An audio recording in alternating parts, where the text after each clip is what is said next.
ओडिशा रे सफलता पाइबा परे एबे वाइफ चलचित्र को बेंगलुरु रे रिलीज करबा पई योजना करुछंती प्रयोजक। आज कटक रे आयोजित एक सांबादिक सम्मेलन रे संपर्क सूचना दैछंती फिल्म रो अभिनेत्री वर्षा एवं प्रयोजक विजय कंडोई। कलिंग बेंगलुरु फाउंडेशन आनुकूल्य आसंता 16 तारिख रे बेंगलुरु रे आयोजित होबाक थिबा एक कार्यक्रम रे विदिशा क्राफ्ट प्रोडक्शन हाउस तरफरु बेंगलुरु समेत अन्य शहर और विदेश में फिल्म रिलीज करार तारीख घोषणा कर बेंगलुरु में प्राय 10 लाख ओडिया रोचंती तेणु यह चलचित्रटी ओडिशा भली बेंगलुरु में और अन्य सहर गुड़िकर बेस दर्शक मानकर पसंद हो पार आशा रखिंट वर्षा प्रियदर्शिनी। ओडिया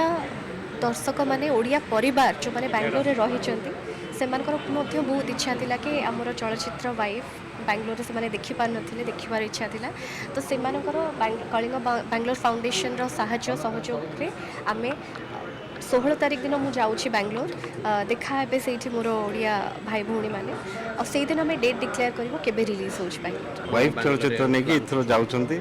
हमरो वर्षा प्रियदर्शन तो होचंती हमरो ओडिसा रो ड्रीम गर्ल तो तांको पिक्चर टी आसुची समस्त उत्साहित अछंती हमर काली मु जानला परे हमें जति कथा ताइछु तार प्रमोशन पई हमें निश्चित भरपूर चेष्टा करिवु।